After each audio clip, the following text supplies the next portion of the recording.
तो अब हम करते हैं एक्सरसाइज 1.1 का क्वेश्चन नंबर 1। तो क्वेश्चन नंबर 1 है हमारे पास, इज ज़ीरो और rational number, can you write it in the form of p by q where p and q are integers and q is not equal to zero.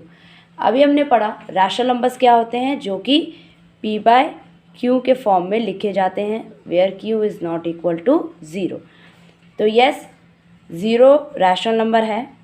कैसे है लिखते हैं, yes zero क्या है आपके पास, yes zero is a rational number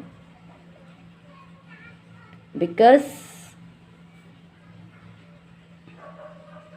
it can be written in the form of p by q।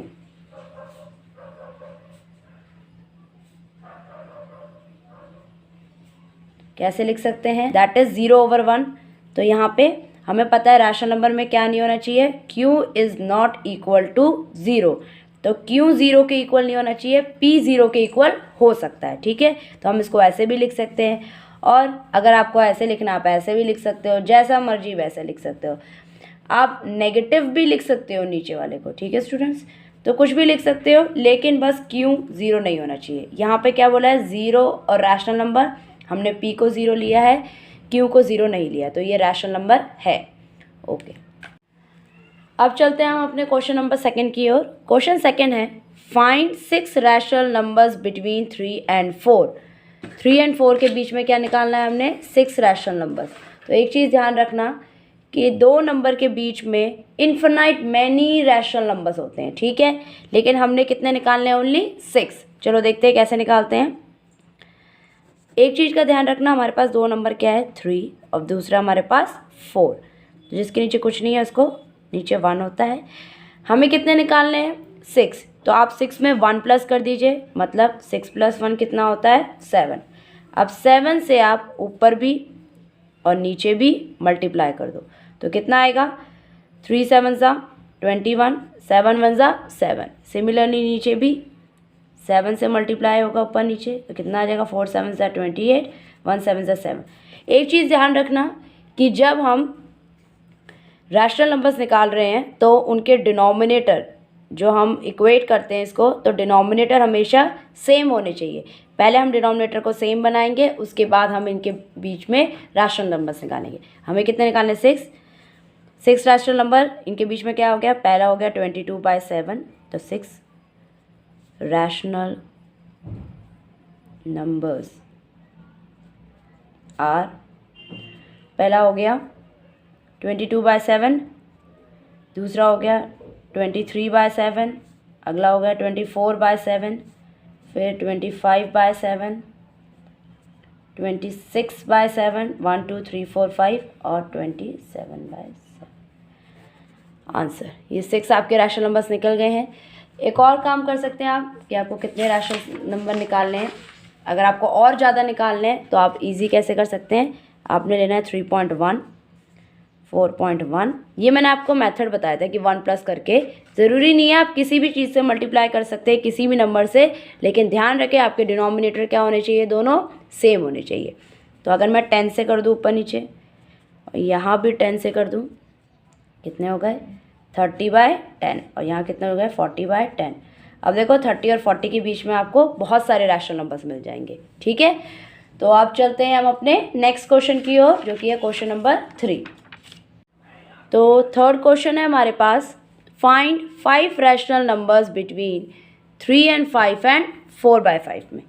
तो अभी हमने पिछले क्वेश्चन में 6 रैशनल नंबर्स निकाले थे, इसमें हमने कितने निकालने हैं, 5। ठीक है, तो हम कैसे करेंगे, पहले हम ले लेंगे सोल्यूशन थर्ड, 3/5। नॉर्मली अगर आपको ज़्यादा नहीं सोचना है तो आप किससे मल्टीप्लाई कर सकते हो, ऊपर नीचे, इसको 10 से कर सकते हैं। ये हो गया 10 multiply by 10 and divided by, दोनों जगह 10 से ऊपर नीचे मल्टीप्लाई डिवाइड कर देंगे, तो ये कितना हो जाएगा, 3 10 30, 5 10 50, 4 10 40, 5 10 50। दोनों के डिनोमिनेटर सेम है। अभी मैंने बताया कि दो रैशनल नंबर्स के बीच में इन्फिनाइट मैनी नंबर्स होते हैं आपके, तो यहाँ पे, लेकिन हमने यहाँ पे कितने निकालने हैं, only 5 rational numbers. Then the 5 rational numbers between 3/5 and 4/5 are 30 के बाद 31/50, 32/50, 33/50, 34/50 एंड 35/50। ये आपका आंसर आ गया। तो इसमें कंफ्यूज मत होना कि आंसर्स कुछ और दे रखे हैं, क्योंकि मैंने अभी क्या बताया आपको, इन्फिनाइटली मैनी नंबर्स होते हैं तो आपका आंसर कुछ भी आ सकता है, बट ये ध्यान रखें कि आपको डिनोमिनेटर सेम होना चाहिए। अब चलते हैं हम अपने क्वेश्चन नंबर 4 की ओर। तो क्वेश्चन नंबर 4 है हमारा, state whether the following statements are true और फॉल्स। आपको ट्रू और फॉल्स बताना है और उसका रीज़न देना है कि ट्रू है तो क्यों है, फॉल्स है तो क्यों है। फर्स्ट है, every natural number is a whole number. अभी हमने फर्स्ट इंट्रोडक्शन क्लास में क्या पढ़ा था कि नेचुरल नंबर्स कौन से होते हैं, जो 1 से स्टार्ट होते हैं। तो नेचुरल नंबर क्या होंगे, 1, 2 एंड अप टू इन्फिनिटी। और होल नंबर्स क्या होते हैं हमारे, जो 0 से स्टार्ट होते हैं, 0, 1 एंड अप टू इन्फिनिटी। तो अब आप देख लीजिए, एवरी नेचुरल नंबर मतलब हर नेचुरल नंबर होल नंबर है।